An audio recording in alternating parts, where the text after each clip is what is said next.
I want to start this video with just thanking every single one of you who watched my video last week and those of you that commented. I heard you.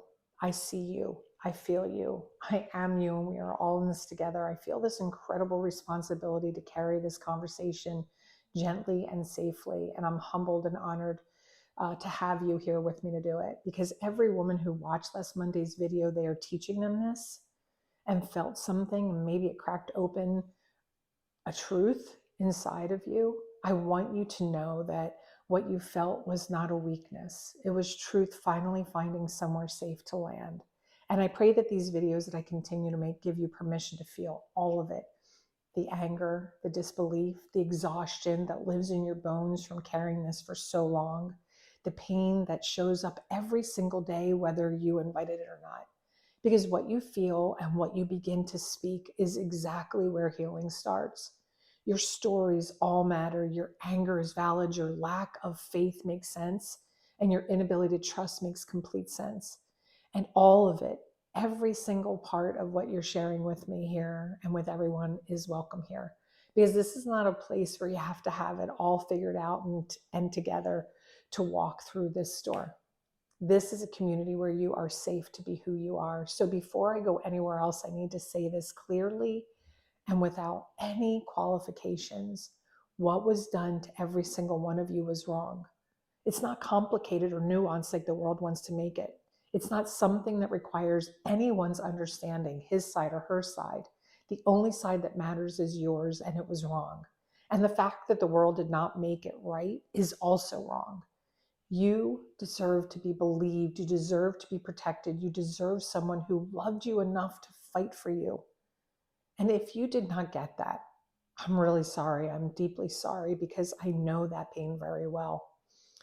In the way, I know it so well that it's in the way that one woman looks to another and we acknowledge the full weight of what we've carried alone. And I'm sorry that that happened to you. And I'm sorry that nobody made it right. Because you're not broken, you're not dramatic, you're not too much. You're a woman who has been carrying what was done to her in silence for far too long, while the people who did it kept living, kept being protected, kept being celebrated, kept being welcomed into every space that should have held them accountable, while doctors who violated women under anesthesia went back to work the very next hour, the next week, the next month, the next year, while institutions that were supposed to protect you looked the other way, and while religion, which many of you brought up, handled you with a verse, told you to pray more, told you to be more faithful, and they called it healing, while a system that was built by and for the comfort of everyone else and told you to keep quiet and move on. And guess what? We are all done. I know you're done, because so am I. Your anger is not the problem. Your anger is the evidence that something inside of you has finally stopped pretending that what happened was acceptable. It's not bitterness. It's a woman who is waking up to the full truth of what was done to her. And sometimes it doesn't happen for us ladies until we're in our 40s, 50s, and 60s. And that wake up, as painful as it is the beginning of something nobody can take away from any of us. And I want to tell you something about my own life. My abuser does not know that I remember. He will never be held accountable for what he did to me when I was a child. He went on with his life, built a family, and ignored me for the rest of his life, because facing me would have been forcing him to deal with something and to never forget what he stole from me. And I waited for justice that never came. I protected him. I protected the people who never once protected me. I carried secrets that were never mine to carry so that other people could stay comfortable in their lives. And I was not supported to go after the people who violated me. And I will never receive an apology, not from everyone who owes me one. And some of them are living completely untouched. Some of them are no longer alive. And I had to decide, not for them, not because it was fair, not because anyone made it right, that I was done letting what they did continue to cost me everything, because it stole my childhood, my teen years, and 30 years after that. And I'm not a victim anymore. I'm a voice, and I just won't be silent. And that decision That is where this series begins, not with forgiveness, not yet, because I'm not asking you to forgive or to start there, because I know many of you are not ready, nor should you be. We're going to start with the truth, the full truth, that what happened to you was real, and that the lack of justice is real, that the weight that you have been carrying is real. And that healing, the real healing, does not begin by minimizing any of it. It begins by finally letting it be exactly as heavy as it always has been. And sadly, without apology, without rushing, without performing a recovery that you have not lived yet. Because here is what I know after walking this road myself and walking it with women for over 2 decades. What you do not feel, you cannot heal. What you do not forgive stays trapped in your body from the scene of the crime, not just emotionally, but physically. It's in your nervous system, in your cortisol levels, in your sleep, and in your inflammation. In the way your body has never fully felt safe since the moment it happened. Your body has been living at the scene of the crime every single day. Even if you moved on, your body hasn't. And no amount of time, no amount of prayer, no amount of pulling yourself together and getting on with life has been able to move it out of your system, because it was never just in your mind. It was never just in your emotions. It lives in the deepest part of our body's memory. And that is where it has to be healed. And let's just talk about anger. I want to sit with it for a moment, because some of you have been told your whole lives that your anger is dangerous, that it makes you difficult, that it pushes people away, that good women, a godly woman, a healed woman does not stay angry. And I want to say something directly to that. Your anger is sacred. It is the part of you that knows what was done to you was wrong. It's the part of you that refused to completely disappear under the weight of everyone else's comfort. It's the part of you that is still fighting for the girl who never had anyone fight for her. And I'm going to ask you, please do not silence her. Let her speak, because she is the one who is going to lead you to the other side of this. And the part that no one is talking about, that we need to address. For most of us, there is no justice for what happened to us. Not in a courtroom, not in a family, not in a church, not in a hospital, not in the government that still does not protect women the way it should.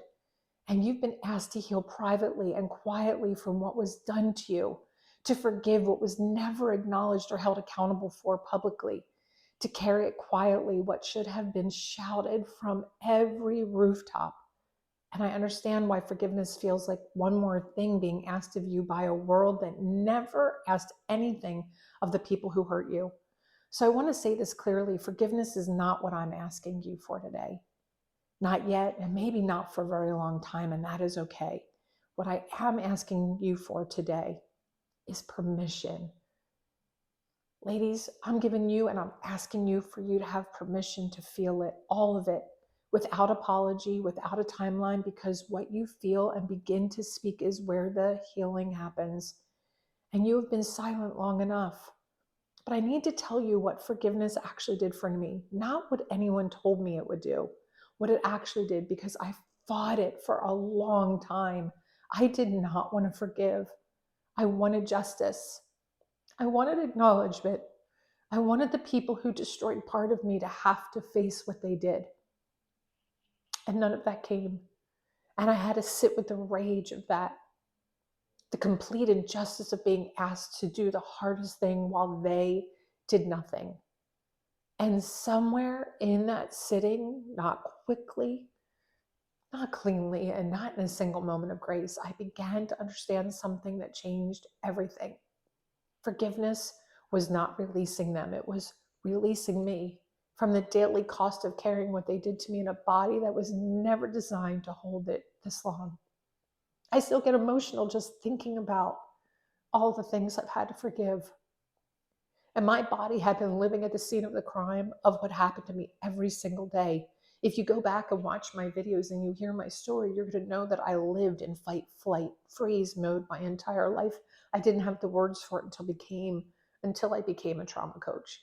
And forgiveness, real forgiveness, not the perform kind, was the moment I decided they did not get to live in my body anymore. Not in my cells, not in my sleep, not in my nervous system, not in my future. And I want you to hear this clearly. I am not asking you to be where I am today. I'm telling you where I am today so that you know the other side exists.